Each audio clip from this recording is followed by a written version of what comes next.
నమస్తే, welcome to authentic astrology. ఈ వీడియోలో మనం సంతాన యోగం గురించి తెలుసుకోబోతున్నాం.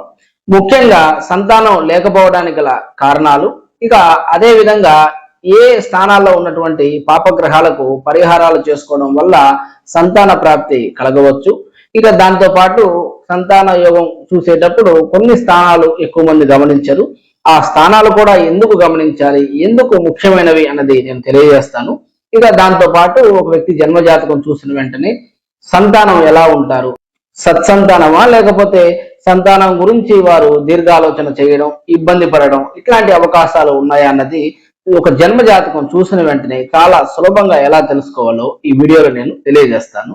ఇక మొదటిగా సంతానం లేకపోవడానికి గల కారణాలు చూసినట్లయితే ముఖ్యంగా పంచమంలో పాపగ్రహాలు ఉండడం, ఇక అదే విధంగా దశమంలో కూడా పాపగ్రహాలు ఉండడం. పంచమము సంతాన స్థానము, అదేవిధంగా దశమము వంశ వృక్ష స్థానము. కాబట్టి ముఖ్యంగా మనం పంచమ దశమాలను గమనించాలి. ఈ స్థానాలలో పాపగ్రహాల బలం తక్కువగా ఉన్నట్లయితే సంతానం కలగడానికి అవకాశాలు ఉంటాయి. కాకపోతే సంతానం వల్ల కొంచెం ఇబ్బందులు అన్నవి ఉంటాయి. ఇక కారకుడు ముఖ్యంగా చంద్రుడు. చంద్రుడు స్త్రీలకు అంటే గర్భానికి కారకుడు, మాతృత్వానికి కారకుడు. చంద్రుడు గర్భానికి కారకుడు, అదేవిధంగా మాతృత్వానికి కారకుడు. ఇక పురుషులలో చంద్రుడు వీర్య కారకుడు, వీర్యానికి చంద్రుడు కారకుడు. కాబట్టి ఇద్దరిలో చంద్రుడు, అదేవిధంగా చంద్రుడు ఇల్లైనటువంటి కర్కాటకం ఎలా ఉన్నాయో గమనించుకోవాలి. ఇక్కడ చాలా మంది సంతానానికి గురువు కారకుడు అని అనుకుంటూ ఉంటారు. గురువు సత్సంతానానికి కారకుడు, అదేవిధంగా పుత్రులకు పౌత్రులకు కారకుడు. అంటే మగపిల్లలకు అంటే మగ సంతానానికి గురువు కారకుడు, అదేవిధంగా సత్సంతానానికి గురువు కారకుడు. అంటే గురువు పాపగ్రహంగా ఉండి గురువు 2 ఇళ్లలో పాపగ్రహాలు ఉన్న వారికి కూడా సంతానం ఉంటుంది. కానీ సంతానానికి పంచమము పంచమాధిపతి కారకుడు, అదేవిధంగా చంద్రుడు కారకుడు. గురువు సత్సంతానానికి కారకుడు. ఇక ఈ స్థానాలు, ఈ గ్రహము గృహాలు పాపత్వం చెందినట్లయితే ముఖ్యంగా పంచమ దశమ చతుర్థాలలో ఉన్నటువంటి పాపగ్రహాలకు పరిహారాలు చేసుకోవాలి. ఇక్కడ పంచమము సంతాన స్థానము, దశమము వంశవృక్ష స్థానము. అయితే ఈ చతుర్థం అన్నది మనకు చూడండి, లగ్నము తనుస్థానము అంటే ఆ వ్యక్తి గురించి సూచిస్తుంది. లగ్న సప్తమము అంటే 7వ ఇల్లు జీవిత భాగస్వామిని సూచిస్తుంది. ఇక్కడ సప్తమానికి దశమము అంటే వారి స్పౌస్ అంటే భార్య అనుకోండి, భర్త యొక్క వంశవృక్ష స్థానము చతుర్థం అవుతుంది. అదే భర్త అనుకోండి, భార్య యొక్క వంశవృక్ష స్థానం కూడా చతుర్థం అవుతుంది. అంటే 4వ ఇల్లు అన్నది వారి స్పౌస్ యొక్క వంశవృక్ష స్థానం అవుతుంది. ఇంకొక విధంగా చూసినట్లయితే చతుర్థము కుటుంబ స్థానము. చాలా మంది 2వ ఇంటిని కుటుంబ స్థానం అని అనుకుంటారు. 2వ ఇల్లు కుటుంబ అన్యోన్యత స్థానము, చతుర్థము కుటుంబ స్థానము. ఇక్కడ గృహస్థానము. చూడండి, ఈ 4వ ఇంట్లో వృద్ధి స్థానము అంటే 4వ ఇల్లు అన్నది వృద్ధి స్థానము, జన వృద్ధి. చూడండి, జన వృద్ధి జరగాలి అంటే ఈ చతుర్థం బలం ఉండాలి. కాబట్టి జన వృద్ధి జరగట్లేదు, సంతానం కలగట్లేదు అన్నప్పుడు ఈ చతుర్థ స్థానాన్ని కూడా చూడాలి. మనకు చతుర్థ కారకత్వాలు చూసినట్లయితే చతుర్థం బ్రహ్మస్థానము, వృద్ధి స్థానము, జన వృద్ధి, ధాన్య వృద్ధి, క్షీర వృద్ధి. కానీ వృద్ధి ఏదైనా వృద్ధి చెందడానికి ఈ 4వ ఇంటి బలం అన్నది ఉండాలి. కాబట్టి ఈ 4వ ఇంటిని కూడా చూడాలి. సేమ్ టైం మనకి స్పౌస్ కి వంశవృక్ష స్థానం ఈ చతుర్థం అవుతుంది. కాబట్టి చతుర్థాన్ని కూడా గమనించాలి. ఇది చాలా తక్కువ మంది గమనిస్తారు, అందుకే ఈ వీడియోలో దీని గురించి ఎక్కువగా చెప్పడం జరుగుతుంది. అదే విధంగా చతుర్థంతో పాటు సప్తమానికి పంచమము అంటే ఏకాదశము. అంటే ఈ 11-4 స్థానాలు వారి జీవిత భాగస్వామికి సంతానం ఎలా ఉందో తెలుసుకోవడానికి ఉపయోగపడుతుంది. అంటే చూడండి, సంతానం అన్నది ఇద్దరికి సంబంధించినది, భార్యాభర్తలకు. కాకపోతే ఒకరి జాతకం చూసి మనం చెప్పాల్సి వచ్చినప్పుడు ఈ స్థానాలను కూడా మనం గమనించవచ్చు. ఒకవేళ భర్త జాతకం చూస్తున్నట్లయితే భార్య జాతకంలో ఉన్నటువంటి దోషాలు, అదేవిధంగా భార్య జాతకం చూసి కూడా భర్త జాతకంలో ఉన్న దోషాలను మనం ఈ 11-4 స్థానాల్లో తెలుసుకోవచ్చు. ఇది ఒకరి జాతకం చూసి చెప్పేటప్పుడు ఈ సూత్రం అన్నది బాగా ఉపయోగపడుతుంది.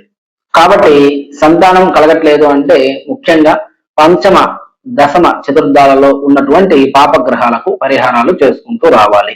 ఇక ఎటువంటి సంతానం ఉంటారు అని తెలుసుకోవడానికి మనకి కోణాధిపతులు పంచమంలో ఉంటే సత్సంతానము. ఎందుకంటే పంచమం సంతాన స్థానం కాబట్టి అక్కడ ఒక శుభగ్రహం ఉంటే సత్సంతానము. ఫర్ ఎగ్జాంపుల్, పంచమము 5వ ఇంట్లో లగ్నాధిపతి ఉంటే మంచి రూపవంతులు, అదేవిధంగా మంచి ఆరోగ్యవంతులు, మంచి ఆరోగ్యం ఉన్నటువంటి సంతానం.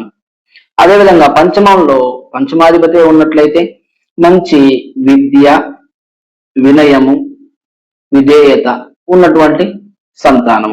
ఇక పంచమంలో నవమాధిపతి ఉన్నట్లయితే ధనికులు అయ్యే సంతానము, అదేవిధంగా మంచి దైవ భక్తి ఉండే సంతానము కలగడానికి అవకాశాలు ఉంటాయి. ఈ విధంగా శుభగ్రహాలు ఉంటే సత్సంతానం గాను, ఇక పాపగ్రహాలు పంచమంలో ఉన్నట్లయితే, చూడండి ఇక్కడ మనం కర్మను లెక్కిస్తున్నాం కదా ఒక జాతకం చూసేటప్పుడు, ఎక్కువగా ఈ దుస్థానాధిపతులు అంటే ముఖ్యంగా 6, 8, 12 అధిపతులు పంచమంలో ఉన్నట్లయితే ఎక్కువ ఇబ్బందులు ఉండడానికి అవకాశాలు ఉంటాయి. ఇవి చూసిన వెంటనే డిసైడ్ చేయకూడదండి, ఎందుకంటే షష్టమాధిపత్య దోషం లేని లగ్నాలు ఉన్నాయి, అష్టమాధిపత్య దోషం లేని లగ్నాలు ఉన్నాయి, వ్యయాధిపత్య దోషం లేని లగ్నాలు కూడా ఉన్నాయి. ఇక దాంతో పాటు ఆ శుభగ్రహ వీక్షణలు, వారి ఇంకొక ఇల్లు ఎలా ఉంది, వారి బలాలు, ఇవన్నీ గమనించాలి. నేను డిఫాల్ట్ గా మీకు చెప్పడం జరుగుతుంది.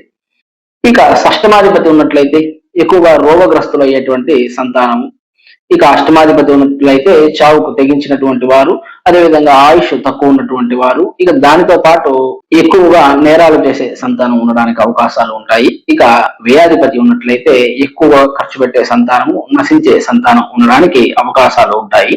ఇది మనం చూసిన వెంటనే చెప్పకూడదు, చాలా సూక్ష్మంగా అన్ని అంశాలు పరిశీలించి మాత్రమే చెప్పాలి. ఇక సులభంగా అర్థమయ్యే విధంగా సంతాన యోగాన్ని మనం చూసే విధంగా ఒక ఎగ్జాంపుల్ చార్ట్ తో మీకు ఎక్స్ప్లెయిన్ చేస్తాను. మనకు దగ్గరలో గురుగ్రహ మార్పు ఉన్నది కాబట్టి గురువును ఈ కర్కాటకంలో ఉంచి మనం ఒక కాంబినేషన్ అనేది చూద్దాం. ఇక్కడ మనం మీన లగ్నం తీసుకుందాం. ఈ మీన లగ్నానికి ఉన్నటువంటి ప్రత్యేకత ఏంటి అంటే పంచమం ఉచ్చ స్థానం అవుతుంది. కాబట్టి పంచమంలో గురువు ఉన్నారనుకుందాం. చూడండి, ఇక్కడ పంచమము శుభత్వం చెందింది, గురువు ఉచ్చ స్థానంలో బలంగా ఉన్నారు. ఇక చంద్రుడు వృషభంలో ఉచ్చ స్థానంలో, అంటే పంచమాధిపతి బలం కూడా బాగా ఉంది. అదే విధంగా కుజుడు, ఇక్కడ మనం చూసినట్లయితే పంచమము శుభత్వం చెందింది, పంచమ అధిపతి శుభత్వం అంటే బలంగా ఉన్నారు. ఇక పంచమాధిపతి ఇంకొక ఇల్లు లేదు, పంచమాధిపతి ఏకగృహస్థుడు. అదే విధంగా ఇక దశమంలో కుజుడు ఉండడం, కాబట్టి దశమం శుభత్వం చెందింది. ఇక అదే విధంగా పంచమాన్ని కుజుడు తన 8వ చూపుతో చూడడం, ఇక దశమాధిపతి ఇంకొక ఇంటిని కూడా కుజుడు చూడడం, ఈ దశమాధిపతి ఇక్కడ పంచమంలో ఉండడం ఒక మంచి యోగంగా, అంటే ఉచ్చ స్థితిలో పంచమంలో సత్సంతానానికి కారకుడైనటువంటి గురువే శుభగ్రహంగా దశమాధిపత్యం కూడా రావడం, ఇది మంచి యోగంగా మనం చెప్పుకోవచ్చు. ఇక సంతానం లేకుండా ఉండడానికి అంటే ఎలాంటి అంశాలు మనం చూడాలి అన్నది కూడా మీకు తెలియజేస్తాను. ఇక్కడ మనం మకర లగ్నం తీసుకుంటున్నాం. గురువు అంటే ఇప్పుడు దగ్గరలో గురువు కర్కాటకానికి వస్తారు కాబట్టి గురువును ఇక్కడే తీసుకుంటున్నాం. అదేవిధంగా ఈ లగ్నానికి పంచమం ఉచ్చస్థానం అవుతుంది, కాకపోతే పాపగ్రహానికి ఉచ్చస్థానం అవుతుంది. ఇది మనం గమనించాలి. చూడండి, సప్తమాధిపతి ప్రతి లగ్నానికి పాపగ్రహం అవుతారు. ఈ సప్తమాధిపతి అయినటువంటి చంద్రుడు పంచమంలో ఉచ్చ స్థితిలో ఉన్నారు.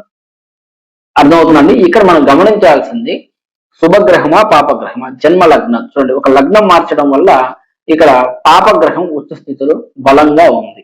ఇక తులలో కుజులు ఉన్నారు అని అనుకుందాం. ఇక్కడ మనం గమనిస్తే పంచమము పాపత్వం చెందింది, పంచమాధిపతి రెండవ ఇల్లు తుల పాపత్వం చెందింది. ఇక అదే విధంగా శుక్రుడు ఇక్కడ ఉన్నారనుకుందాం, గురువు 5వ చూపుతో చూస్తారు. ఇక శుక్రుడు ఇక్కడ ఉన్నారని అనుకుందాం, కుజుడు చూస్తారు, గురువు చూస్తారు. ఈ విధంగా పంచమ అధిపతి పాపులకు కట్టుబడి ఉండడం. ఇక దశమంలో కుజుడు ఉండడం. ఈ లగ్నానికి దశమ పంచమాధిపతి ఒకరే అవుతారు. కాబట్టి పంచమాధిపతి 2 అంటే ఇల్లు, దశమాధిపతి 2 ఇల్లు కూడా ఇక్కడ పాపత్వం చెంది ఉండడం. ఇక దానితో పాటు చంద్రుడు పాపగ్రహం అవ్వడం, బలంగా ఉచ్చ స్థానంలో ఉండడం, చంద్రుడు ఇల్లు కర్కాటకం పాపత్వం చెందడం. ఈ విధంగా మనం ఆ ఉన్నటువంటి సంతాన ప్రాప్తిని ఎంత ఎక్కువ ఉంది, తక్కువ ఉంది, సత్సంతానమా లేకపోతే సంతానం వల్ల ఇబ్బందులు ఉన్నాయా అన్నది ఈ విధంగా మనం పరిశీలించాల్సి ఉంటుంది. ఇదండి ఈరోజు వీడియో. ఈ టాపిక్ లో మీకు ఇంకేదైనా డౌట్స్ ఉన్నా మీరు కామెంట్ సెక్షన్ లో కామెంట్ చేయొచ్చు. నా ఫ్రీ టైంలో మీ ప్రతి కామెంట్ కి నేను రిప్లై ఇస్తాను. ఇక మీ పర్సనల్ కన్సల్టేషన్స్ కోసం ఇక్కడ డిస్ప్లే అవుతున్న నెంబర్ మీరు కాంటాక్ట్ చేయొచ్చు. ఇక అదే విధంగా లాజికల్ గా ఆస్ట్రాలజీ నేర్చుకోవాలి అనుకున్నా ఇక్కడ డిస్ప్లే అవుతున్న నెంబర్ ని కాంటాక్ట్ చేయొచ్చు. Thank you so much for watching this video.